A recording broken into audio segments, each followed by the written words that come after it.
Ikhlas itu berarti apa? Membersihkan hati kita, pikiran kita dari semua pengaruh, semua motif selain Allah.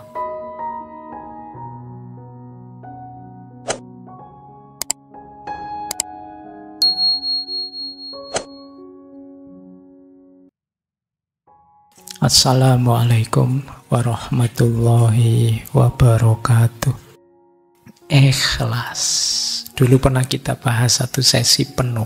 Ikhlas secara harafiah itu sebenarnya memisah diri dari yang lain. Di ikhlas itu misalnya ada beras, kok kecampuran kerikil, kecampuran itu dipisahkan antara kerikil dengan berasnya.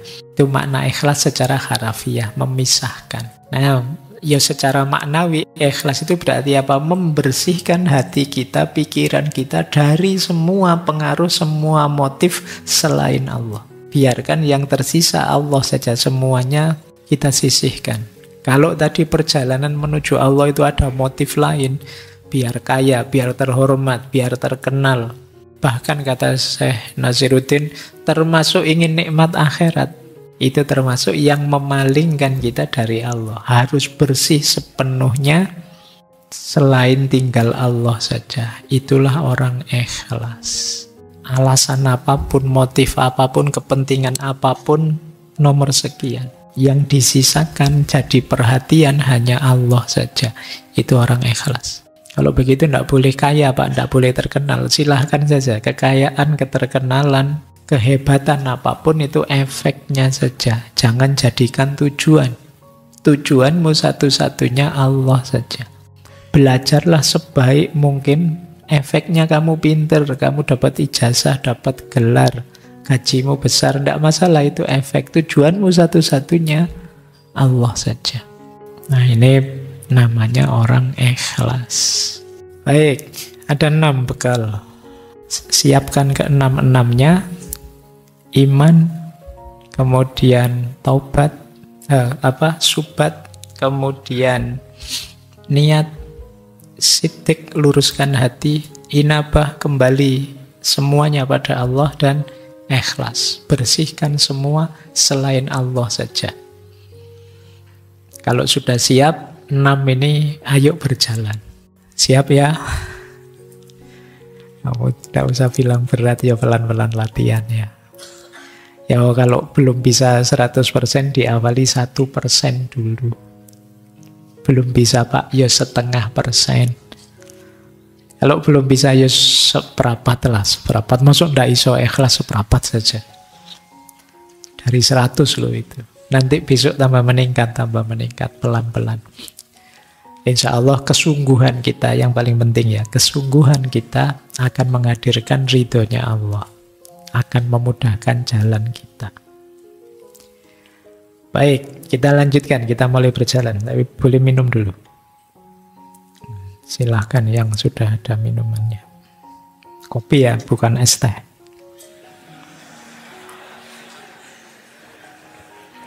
Kenapa? Mau ketawa. Oke, kita lanjutkan. Kamu kok adem-adem kalau es teh.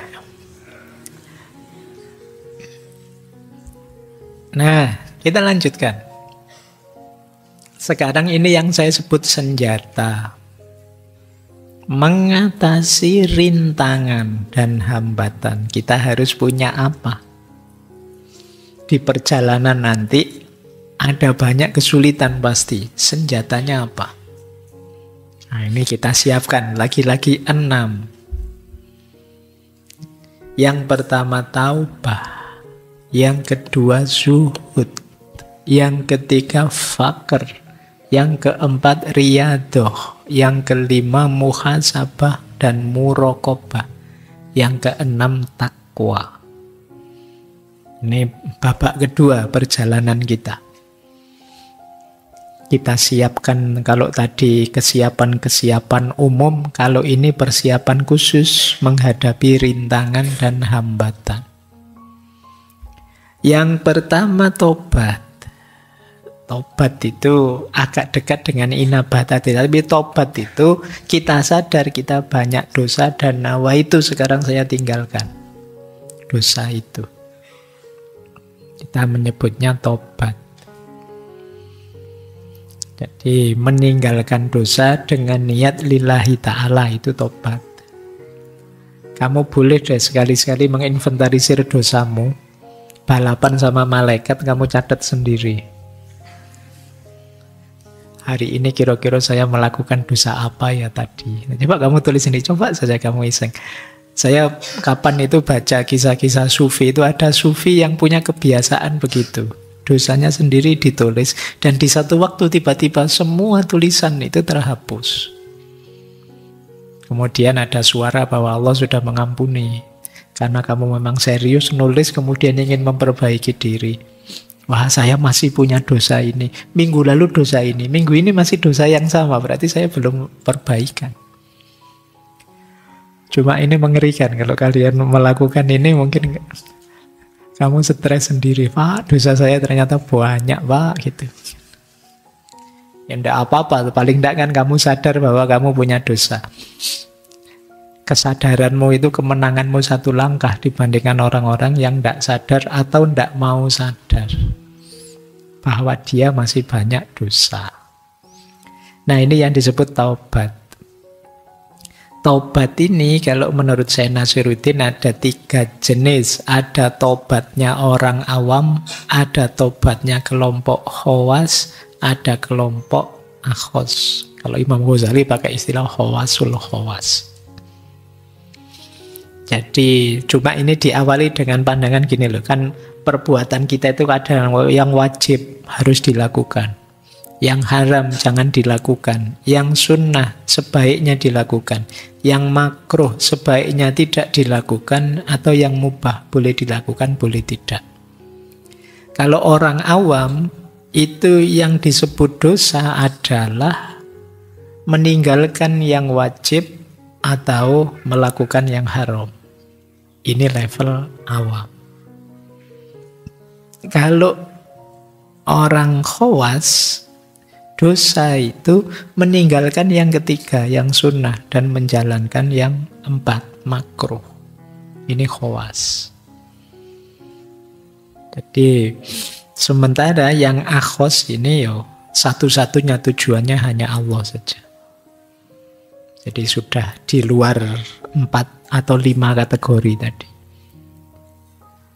Insya Allah kita semua masih kelompok awam. Jadi kita khawas juga masih berat.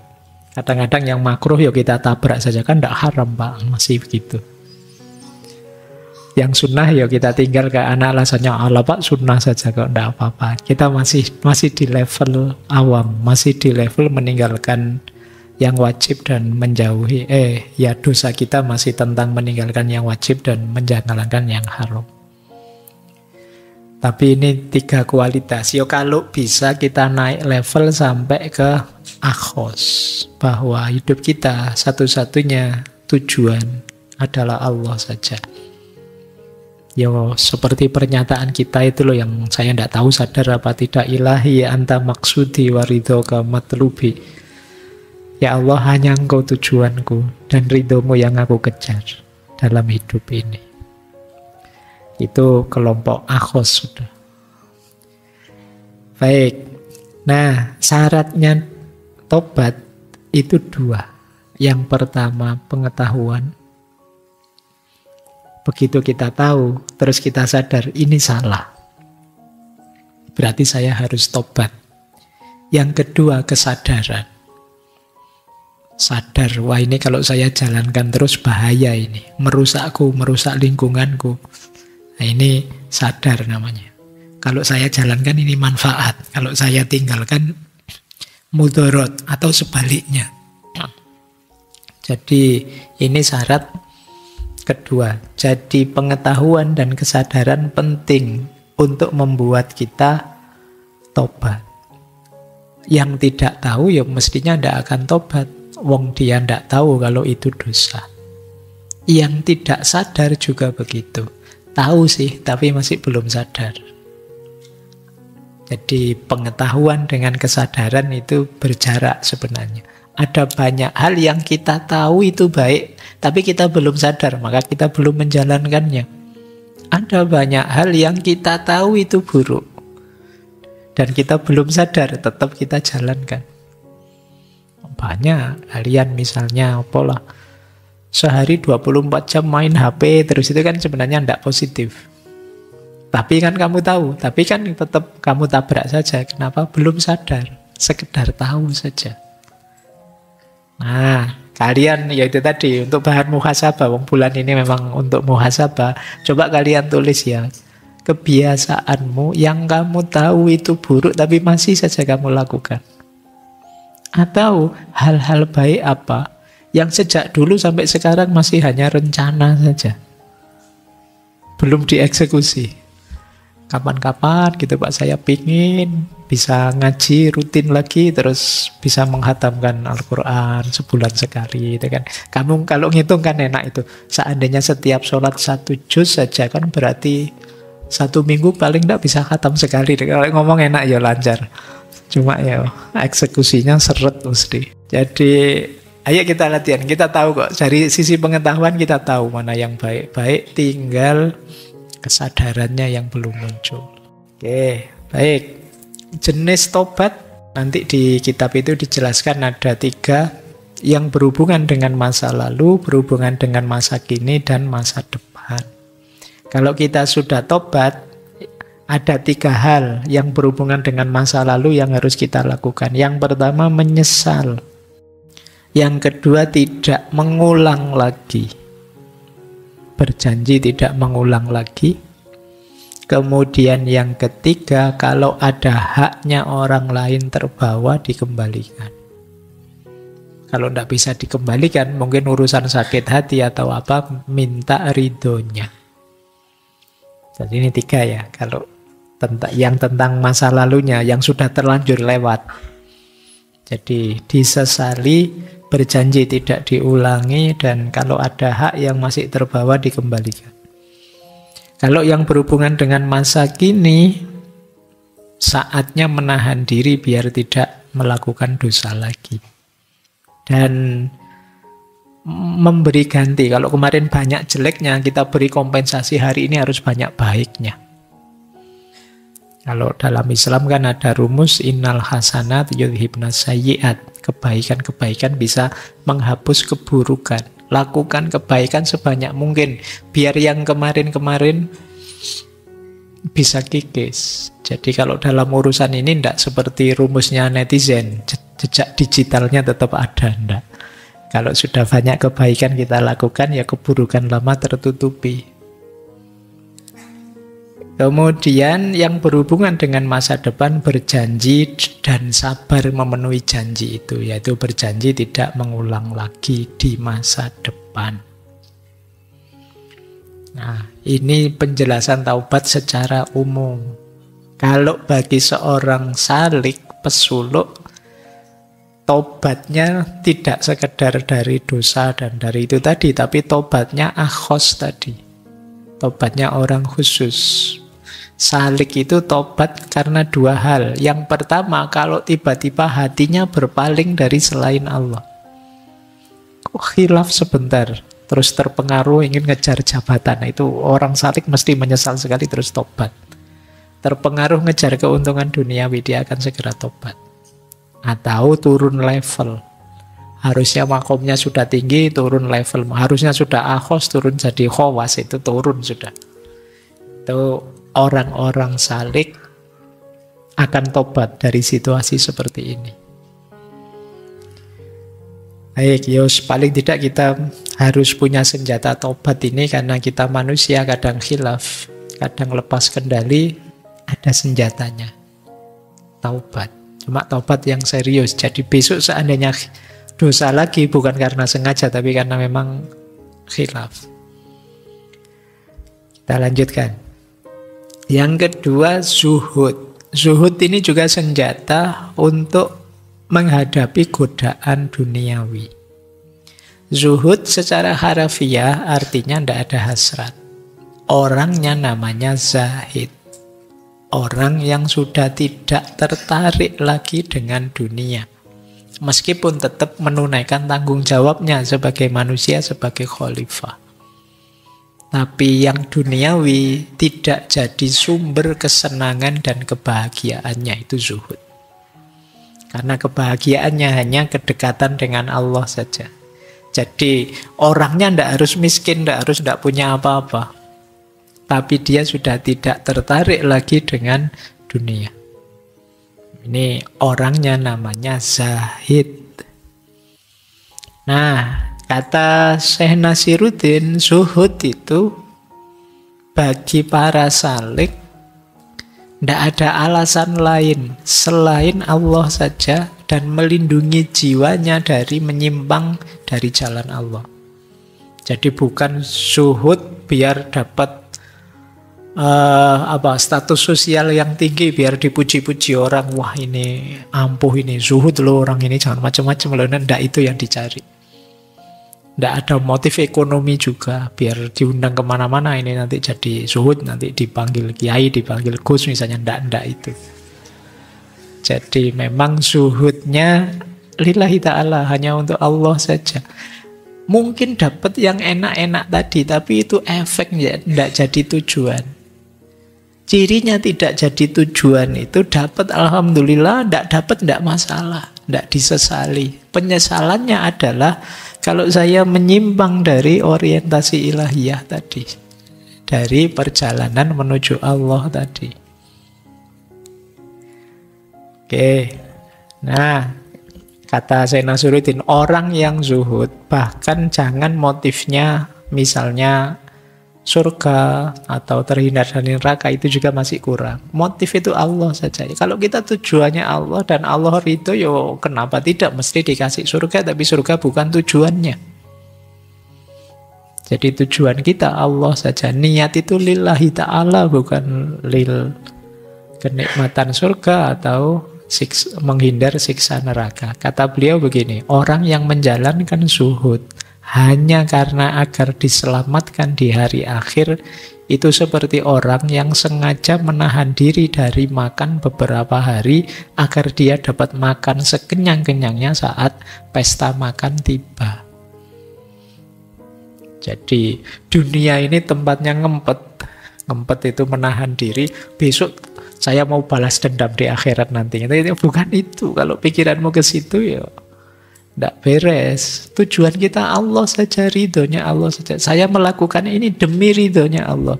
Bukan kok, Pak, saya di dunia sudah puasa lama ini, Pak, sudah menahan ini, nahan itu.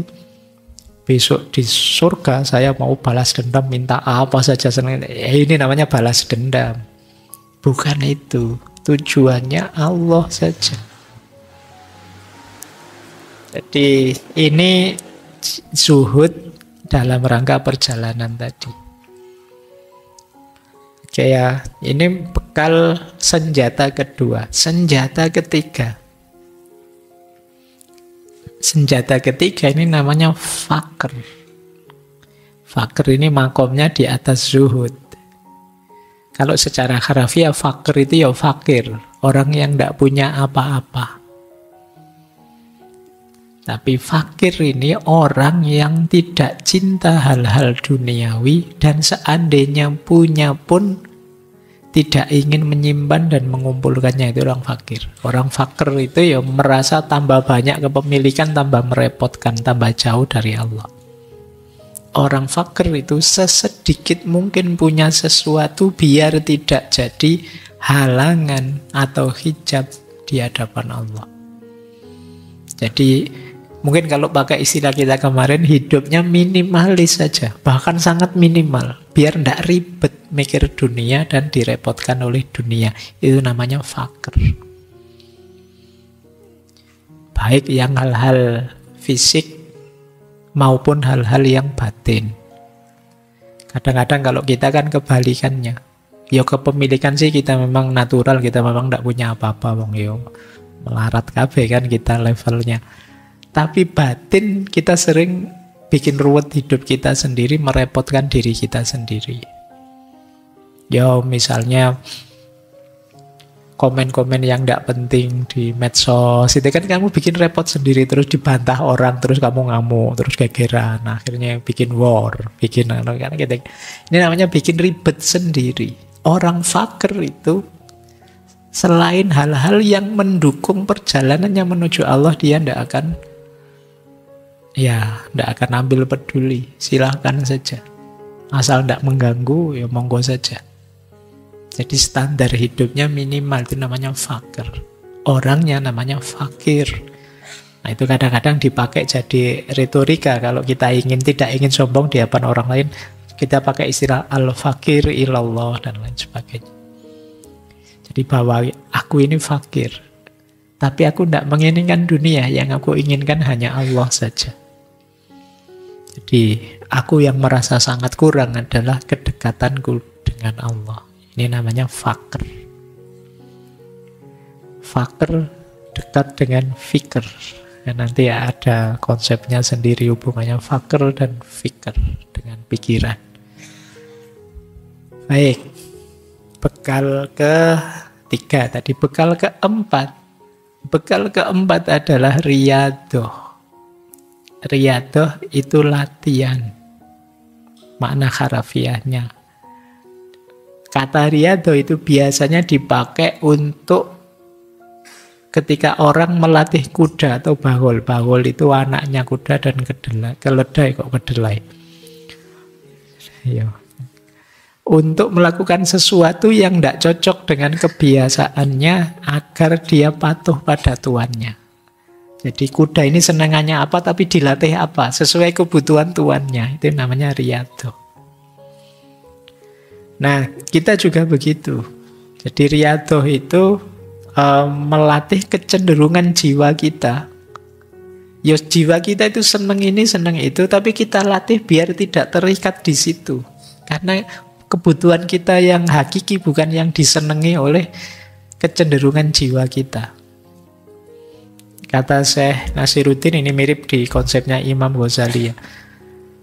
Nafsu kita yang disenangi oleh jiwa kita itu 3. Ada jenis bahimi, ada jenis sabu'i, dan yang ketiga ada jenisnya iblis. Jenis bahimi itu kesenangan-kesenangan perut ke bawah. Binatang ternak.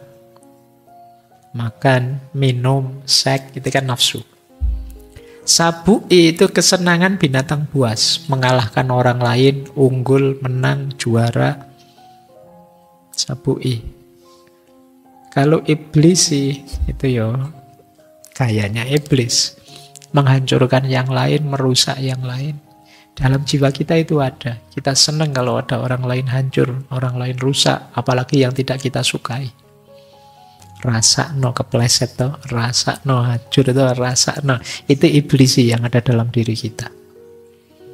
Jadi 3 ini senangnya ya sesuai kecenderungannya. Riyadoh itu melatih 3 ini agar tidak berlebihan, menyapihnya agar tidak senang-senang di situ saja.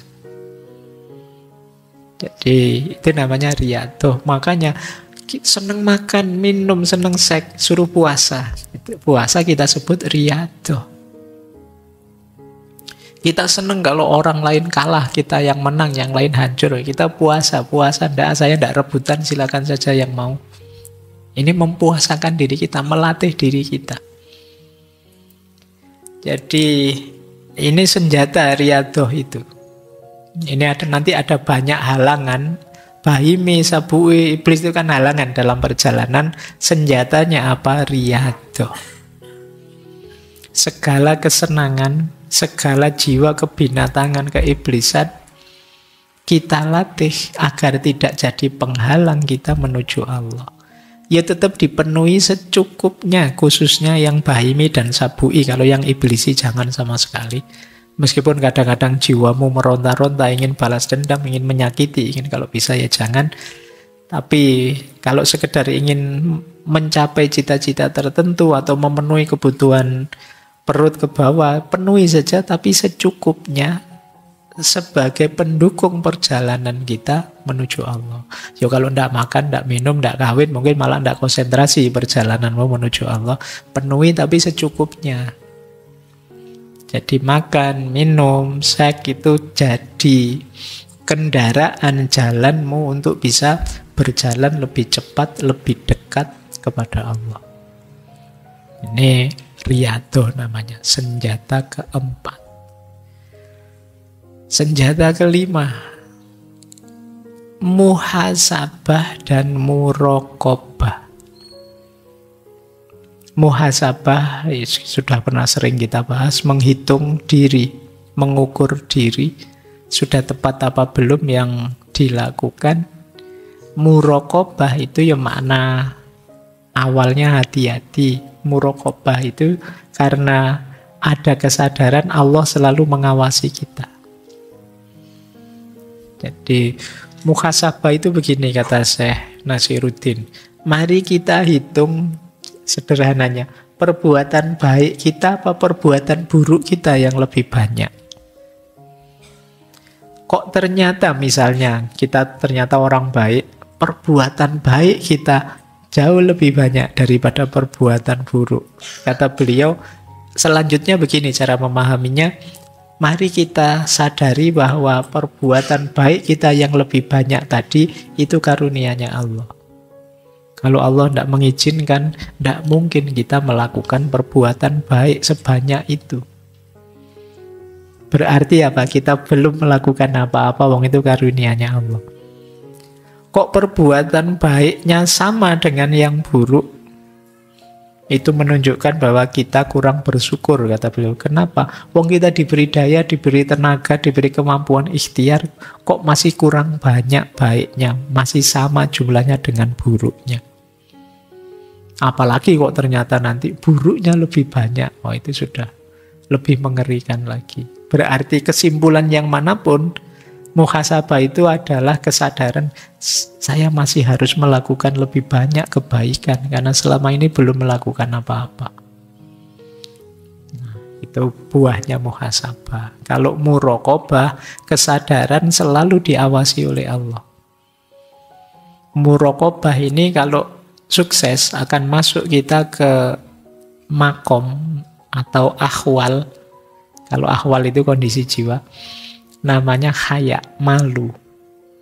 Mau melakukan dosa, malu saya. Kenapa? Allah selalu melihat. Ini kondisi jiwa yang diawali dari muraqabah. Kesadaran selalu dilihat Allah.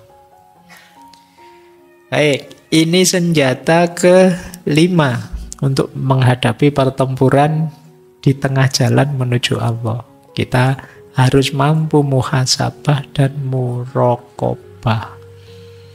Mau menyeleweng, malu. Allah tetap mengawasi kita, melihat kita. Melakukan yang negatif, kita juga malu. Nah, terus takwa.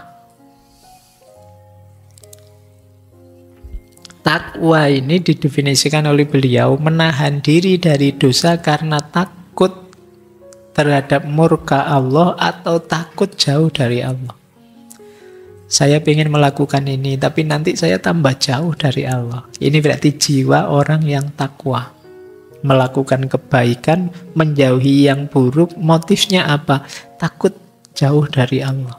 Oke, orang takwa itu kata beliau seperti orang sakit. Orang sakit itu karena ingin sembuh, maka dia akan meninggalkan apapun atau melakukan apapun yang bisa membuatnya cepat sembuh. Jadi dia meninggalkan yang membuatnya, segala yang membuat lebih parah, dia akan melakukan yang membuatnya cepat sembuh. Kalau kalian sedang takut kan begitu, misalnya pilek, mau minum es, kan kalian mikir lagi, pilek ini minum es, seneng sih es campur, enak kelihatannya ya, apalagi es tegan gitu, malam-malam gini. Enak sih, seger, tapi saya baru pilek ya. Nggak ahli, kalian kan bela-belain, padahal itu enak. Kenapa? Takut lebih pilek. Nah, takwa itu gambarannya seperti itu. Kita takut melakukan dosa, hal-hal yang dilarang, karena takut jauh dari Allah. Jauh dari Allah itu mirip penyakit tadi. Karena kita ingin sehat, karena kita ingin dekat dengan Allah. Baik.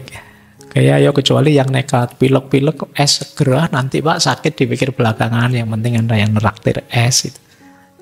Ya kamu jadinya nekat minum es, akhirnya ya uangnya jadinya habisnya di dokter. Sama saja. Yang utama tidak dapat yang sampingan yang tidak penting. Nah, kita sering begitu. Maka orang takwa itu sadar benar ini yang lebih hakiki, saya harus sukses di sini meskipun mengorbankan banyak hal. Lanjut. Ya unsurnya takwa itu 3. Takut berarti menghindari dosa dan ingin dekat dengan Allah. Dan 6 ya berarti senjatanya. Yes, mulai kalian tidak kuat ini sudah sampai 12 ini. Tak tambah lagi tetap sampai 37. Pokoknya rasakan nanti sampai puncaknya. Kalau ngerti rute ini kalian akan sadar kenapa sih kok pada akhirnya muncul kalimat-kalimat seperti yang dilakukan oleh Syekh Siti Jenar, Al-Hallaj dan lain sebagainya. Karena memang rutenya sepanjang ini dan seasik ini.